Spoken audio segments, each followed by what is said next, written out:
Suspiria is one of my favorite films in the witch genre, and I have a long list of reasons why. But calling it just a witch film honestly misses the point. It speaks way more than it shows. Suspiria is all about power. It's about who has it, who wants it, and what it costs to get it. It is about grief and the pain of memory and yearning, and nonetheless, it is about transformation.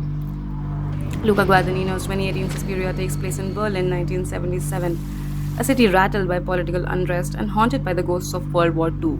At its center is the Marcos Dance Academy, an avant-garde school that doubles as the headquarters of a powerful coven. Into this world steps Susie Banyan, a young dancer from rural Ohio, whose arrival sets off a chain of possession, ritual, and transformation. Parallel to her journey is Dr. Joseph Klemperer, an aging psychologist searching for a missing patient, which belongs to the same company, and quietly carrying the grief of a nation that never fully confronted its past. Guadagnino's Suspiria begins by shouting what it's about. Within the first few minutes, Patricia tells Dr. Klemperer that women at Marcos Dance Academy have stolen her hair, her urine, and her thoughts. I let it happen. They've wormed their way into her mind. This is not subtle horror, it's institutional and aggressively feminine. But witchcraft here is not used as a metaphor. It is a system, an infrastructure, and hence a weapon. What's unsettling isn't the coven's power, but its structure. The Marcos Academy doesn't chain its women, it nurtures them. It observes them, catalogs them, and trains them. To the students, it feels like family. To the coven, it's an inventory. The company's a family. There's a lot of love there. Love and manipulation, they share houses very often. Witchcraft becomes a sort of religious bureaucracy, a tightly run institution of body horror and mystical grooming. It's her choice. And who won't be heartbroken if she's shot by police? You will late everything. Where older cinematic witches were relegated to huts and cauldrons, these witches operate in brutalist buildings, make decisions by vote, and conduct ancient rituals with surgical precision. The original Suspiria came out in 1977 and existed in a kind of dreamy, abstract Europe with no political context. Guadagnino does the opposite. He places his version of the story in Berlin, 1977, a detail that might seem cosmetic at first but actually reshapes the entire foundation of the film. The film overlays political tension with metaphysical violence. Outside the walls of the academy, West Germany faces the Red Army faction, the ghosts of Nazism, and a nation splitting itself apart. The RAF was bombing and kidnapping in protest of a West Germany they believed had never truly reckoned with its Nazi past. People lived with fear, division, and decades of unprocessed guilt from the World War II. That silence and that suppression, the refusal to truly reckon with collective trauma, is exactly what Suspiria picks at. The Marcos Dance Academy mirrors this decay. It's an aging institution built on control, secrecy, and sacrifice. The coven feeds on young women to keep its power intact, clinging to rituals that have long lost meaning. The rot isn't just physical. Inside, a matriarchal cult preserves its own line of succession. The coven itself is divided ideologically, split between Madame Blanc's vision of spiritual rebirth and Helena Marcos' fascistic obsession with control. Two regimes run parallel, one of state terror, the other of spiritual dominance, and both are built on the backs of the disappeared. That's witchcraft as authoritarianism. Susie Banyan, a Mennonite girl from Ohio, doesn't just arrive at the academy, she arrives in Berlin as an embodiment of all the post-war pain the place has absorbed. Susie, a new student and a vessel for ancient power, becomes the force that confronts everything in this city and this coven have tried to bury. She is not just a dancer, she is the dance. Her audition stunts Madame Blanc. Difficult not to be curious about you. In 2 days, you've auditioned, been accepted, and danced a lead. And her body quickly becomes a conduit for something larger. Her sighs, which echo throughout the film, are not expressions of pain or fatigue, they are ancestral. They are linguistic. Suspiria, Latin for sighs, plays out not in screams but in breath. What unfolds is part horror, part ritual, and part political ghost story, where dance becomes a weapon, memory becomes a battlefield, and witchcraft becomes a metaphor for everything the world refuses to deal with. Susie is depressed, sexuality is redirected and then ritualized. Raised in a puritanical home, she associates touch with sin and desire with power.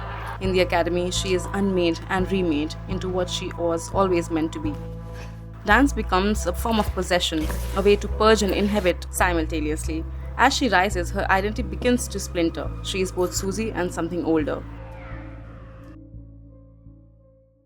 Suspiria is obsessed with systems, political, maternal, artistic, mystical, but it never lets it feel comfortable inside any of them. The coven isn't a feminist utopia. The academy isn't a sanctuary. Power is always compromised and mercy comes at the cost of forgetting.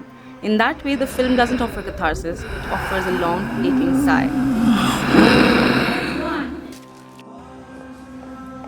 In response to critics and interviewers asking whether Suspiria was meant to be about feminism, Luca Guadagnino clarified that his intention wasn't to create a simple women good, men bad parable, but to engage with the more complicated, often contradictory realities of female identity and power. Guadagnino was influenced by The Great Mother, a book that explores the dual nature of the maternal archetype, one that creates and the one that destroys. He said, true feminism is something that doesn't shy away from the complexity of female identity. He wanted to show women as entire systems, contradictory, powerful, and sometimes terrifying. This movie, he added, is about relationship between women mostly. In this company, we fully understand the importance of a woman's financial autonomy. Suspiria may open as a seductive witchcraft thriller, but the deeper you fall into it, the more it becomes about motherhood. But terrible, corrupt, devouring mothers. Mothers who are born out of systems that teach them to dominate. So when we talk about the witches of the Marcos Dance Academy, we are not just talking about spooky villains. They are historical echoes, twisted maternal figures forged in the fires of the fascist Germany. Tough. She kept the company alive through the war. When the Reich just wanted women to shut off their minds and keep their uteruses open. In the early 20th century, German motherhood was weaponized. The Nazi regime institutionalized perversions of motherhood, from Lebensborn homes designed to breed racially pure children to eugenics programs that sterilized women deemed too unfit to carry life. Those who didn't conform to the maternal ideal were punished. Those who did were often turned into tools of the state. The trauma didn't stop with one generation, it echoed, and this is where Suspiria becomes terrifyingly political. The Coven, having survived this era, repeats the same logic of control. They take in young, vulnerable women and remake them, spiritually, physically, and emotionally. Marcos doesn't just want loyalty, she wants to possess. She is the archetype of the terrible mother. Space for me. Her body is bloated with stolen youth, and her mind is delusional with power. She is the ghost of a system that believed obedience and sacrifice were virtues. Vanity. This isn't. Even Madame Blanc, the more progressive witch, isn't free from this system. She channels power through the bodies of her students. Her choreography is framed as sacred geometry, a map to unlock transformation, but it's still a map written by someone else. The inevitable pull that they exert, and our efforts to escape them. She speaks of rebirth, but her rituals call for corrupted spirits. Blanc is powerful, but she's not delusional like Feels the pull of Marcos. the earth. She doesn't want to possess Susie, she wants to serve her, and that's what makes her dangerous in a different way. She's devoted. And in this story, devotion can be self-annihilating. Which brings us to Susie, the girl from rural Ohio who comes to Berlin like an empty vessel and ends up holding the souls of everyone. From the very start, she seems protective of her own energy. She's passionate, reserved, full of intuitive focus. She's an outsider, not just to the Coven, but to the entire idea of what power means. Her relationship with Blanc is key. On paper, it's a mentorship, teacher and prodigy. That's because you're mistaking physical weakness with artistic preference. And because you're tired. But emotionally, it's much deeper. There's a pull between them that feels almost sacred, like priestess and deity, or maybe even mother and daughter in reverse. Spells. Their connection becomes one of the most emotionally complicated parts of the film. It's maternal, seductive, reverent, possibly romantic, but above all, it's built on movement. Blanc sees something in the Susie from the very start, not just talent, but Thank you presence. The connection for your is help with expressed that. not through dialogue, but through dance. Movements are coded with intent, submission, aggression, sacrifice, and awakening. The piece is called Woke. Its circular formations, locked limbs, and brutal stomps form a spell. When Susie first dances and causes Olga's body to convulse downstairs, it's not just telekinesis, it's a brutal reminder that the body holds pain, memory, and consequence. The witches remap flesh into geometry. The dances become sigils in motion, binding themselves into patterns that activate something unseen. The deeper she dances, the more she's tied to this strange, invisible system of power, and she's good at it. Director Luca Guadagnino asked choreographer Damien Jallet to treat dance like sacred geometry, and you can see it, especially in how the stage becomes a ritual circle, the camera starts to spiral, and the audience gets pulled in like participants. This isn't performance, it's invocation. That's the power being explored, movement as manipulation, expression as violence. By the final act, the facade of choice crumbles. The Coven reveals its true face, a cult of obedience masquerading as sisterhood. The basement ritual is grotesque, violent, and full of blind allegiance. And yet, that's the moment Susie chooses to reveal herself. She is Mother Suspiriorum. In the myth created by Thomas de Quincey and adopted by Dario Argento in Suspiria 1977, and then reimagined by Luca Guadagnino in 2018, Mother Suspiriorum is one of the oldest and the wisest of the three mothers. Mother Tenebrarum, Mother Lacrimarum, and Mother Suspiriorum. Darkness, tears, and sighs.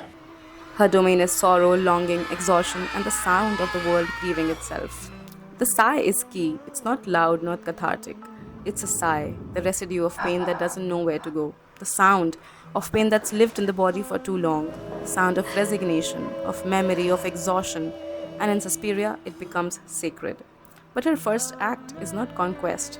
The empowerment in Suspiria is not about liberation, it's about inheritance. Susie doesn't destroy the system, she becomes it. One built from empathy, not control. Marcos is replaced, not rejected. The rituals continue. The body is still writhed, but under her reign, there is something new: mercy. Earlier in the film, Dr. Klemperer tells a story about love lost, about trying to forget, about a nation that refuses to reckon with its ghosts. But by the end, when she visits Dr. Klemperer and removes his memories, she's not offering comfort, she's performing psychic euthanasia. It's merciful, but it's also violent. It's a symbolic act that says this era cannot be healed, it can only be released. She gently gives him the truth he's been denied, a memory of his wife, a moment of peace, and then a mercy-induced forgetting. She erases his trauma, she frees him. It's the only moment in the film that feels tender, that feels human. Instead of continuing the cycle of corruption, Susie listens to the ones who suffer. The girls who are broken, possessed, and discarded. She doesn't punish them, she remembers them, she takes their pain, she absorbs their sighs. It's here the film shows us its truest form. This is not about power for domination, but power for transformation.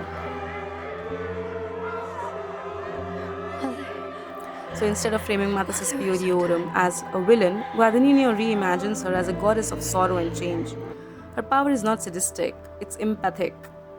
Still terrifying, but in the way that honesty is terrifying. She makes people face what they've tried to forget, and for Susie, that's the ultimate act of becoming. Not power over others, but the embodiment of a world's unexpressed ache, a divine presence made of sighs. This is a film where women destroy each other, consume each other, love each other, and dance each other into the abyss. But it's also about trying to end the cycle, to carry the trauma so that others don't have to. In a city scarred by war and haunted by history, Suspiria becomes a story of rebirth, of sighing, and of letting go.